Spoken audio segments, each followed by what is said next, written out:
Привет, дорогие друзья! Я вас приветствую на своем канале. Если вы смотрите это видео, значит вы разобрались с VPN или по какой-то причине вдруг у вас работает видео без VPN, может быть, вы живете за границей. Как бы то ни было, я очень прошу вас поставить лайк этому видео, написать комментарий. И я не единственная, кто вас просит это делать, я уверена, потому что сейчас всем блогерам нужна ваша активность, чтобы видео не пропадали, потому что в связи с блокировкой YouTube видео, конечно, набирают гораздо меньше просмотров, чем раньше. Сегодня у нас очень гулятельное видео. Сегодня мы гуляем по Невскому проспекту, а именно по Староневскому проспекту до Александра Невской лавры. Очень много сегодня ходим, гуляем, смотрим. И, конечно же, я расскажу вам немножечко об истории. Сейчас вдалеке вы видите площадь Восстания, вот этот большой столб, который виден сразу после выхода с Московского вокзала. И когда мы говорим о Невском проспекте, чаще всего мы имеем в виду отрезок от Дворцовой площади до Московского вокзала. А на самом деле Невский проспект идет гораздо дальше. И кусочек Невского проспекта от площади Восстания до Александра Невской лавры в народе называют Староневский проспект, хотя ни на одной карте вы такого названия не найдете. Прежде чем мы перейдем к истории, я хотела вам сказать, что я удивилась, гуляя по этому кусочку, удивилась тому, какое количество домов сейчас реставрируется, и я даже думала отменить съемку, потому что очень много было зданий в лесах, и я только и делала, что выбирала дома, которые уже отреставрированы или еще не тронуты. Ну, например, вот этот, вот смотрите, там где-то еще живы коммуналочки наши питерские. Вот здесь вы видите и по правую, и по левую руку сплошные ремонтные работы. Но я надеюсь, что через некоторое время я смогу вернуться на этот проспект и заснять вам его во всей красоте, и чтобы все здания уже были отремонтированы полностью. Необходимость строительства Невского проспекта возникла сразу же после основания города, была связана с необходимостью соединить промышленный центр города Адмиралтейства с Новгородским трактом, который вел к Москве и Новгороду. Позднее было решено проложить прямую дорогу от Адмиралтейства до Александра Невской лавры, которая была заложена по указу Петра в 1710 году. И дорогу строили с двух концов, поэтому на месте нынешней площади Восстания образовался излом, его хорошо видно на карте. Это и было то место, где соединялись два строительства. Старый Невский проспект всегда славился своими бутиками.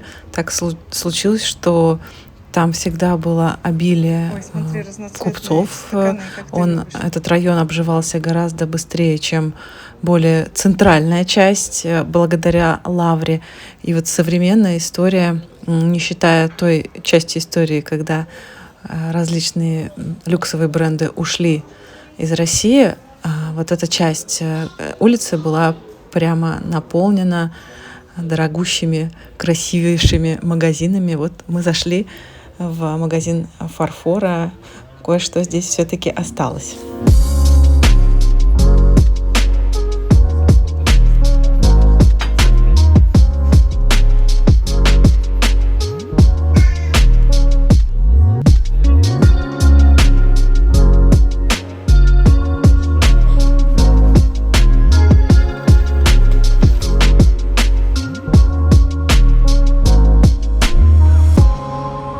Хотела сначала рассказывать вам про все дома, про которые что-то знаю, но решила этого не делать, потому что здесь буквально каждый дом — это чей-то доходный дом, и, может быть, имена этих купцов и дворян вам ни о чем не скажут, зато вы просто можете посмотреть на такую типичную, красивую питерскую архитектуру. И, конечно же, если будете в Питере, обязательно зайдите сюда, прогуляйтесь и посмотрите на все это своими глазами.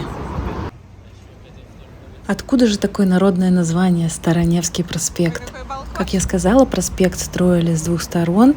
С Адмиралтейства строили пленные шведы со стороны Александра Невской лавры строили монахи. Спустя какое-то время проспект собирались выпрямить, и новый проспект должен был идти по нынешним улицам Гончарная и Тележная. Но потом от этого проекта отказались. Но за то время, пока этот проект существовал, и вот этот отредактированный кусочек уже практически официально называли «Новая Невская дорога», и, соответственно, тот кусочек, по которому мы гуляем, автоматически стал считаться Старой Невской дорогой, и именно отсюда пошло название Староневский проспект. Старый Невский проспект – это особый микрорайон, в котором жители отличаются от жителей Невского проспекта. Здесь всегда было более спокойно, и так исторически сложилось. И Александра Невская лавра, к которой мы потихонечку приближаемся, конечно же, оказывает свое влияние на настроение этого микрорайона.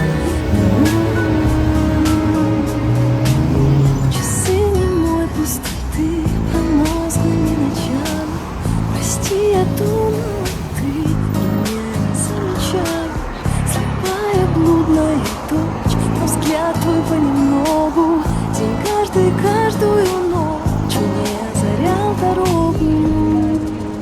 Я не хочу знать, что будет, сделаю, как ты скажешь. Я не смогу, как все, ты мне не позволишь даже.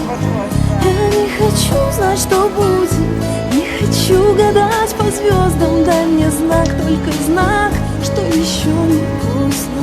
Я прерву эту музыкальную паузу с сожалениями о том, как мало каких-то исторических фотографий осталось о Староневском проспекте, и что он всегда был немного в тени своего более центрального собрата. Мы потихонечку приближаемся к Александре Невской лавре. Мы уже вот сейчас подойдем к памятнику Александра Невского. Он является покровителем Санкт-Петербурга. За его спиной как раз и начинается Александра Невская лавра. Это как раз вид Староневского проспекта со стороны памятника. Ну, и не без таких архитектурных ляпов. Вот это вот ужасное современное здание гостиницы «Москва» немножко портит вид Староневского проспекта. Но пойдем дальше и свернем в саму лавру и погрузимся в прошлое.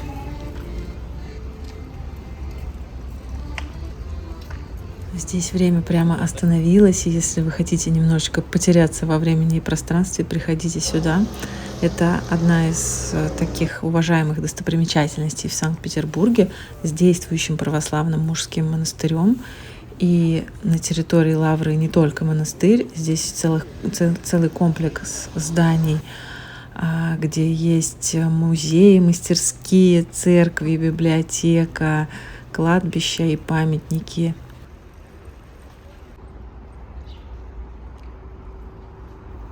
По преданию, именно здесь, в XIII веке, произошел разгром шведов войсками Александра Невского. И спустя почти 500 лет, в 1710 году, именно здесь император Петр I велел возвести обитель.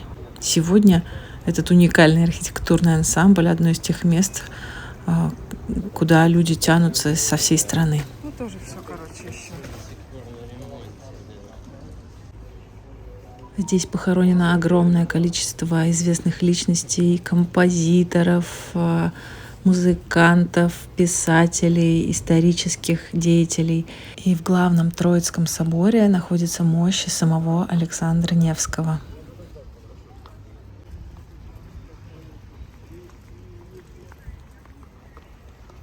Раз, когда мы были, он был закрыт.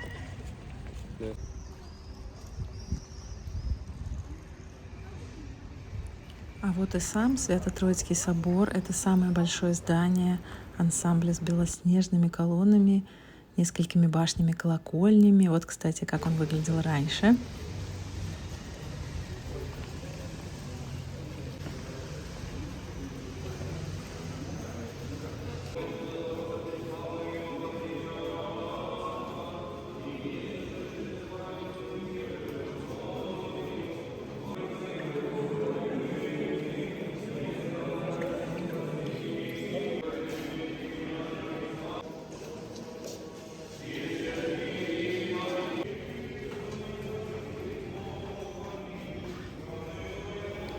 Больше всего мне запомнился вот этот вот библиотечный корпус с большими окнами, такими галерейными. Он служит хорошо сохранившимся образцом поздней эклектики, стиля, свойственного Петербургу конца XIX века. Лето потихонечку нас покидает, и тем приятнее посмотреть на эти яркие солнечные кадры. И вы также не упускаете последние денечки лета. Выбирайтесь из дома, гуляйте, наслаждайтесь последними солнечными денечками, запасайтесь теплом на долгую питерскую зиму. Ну и до встречи в Питере. Мой простуженный северный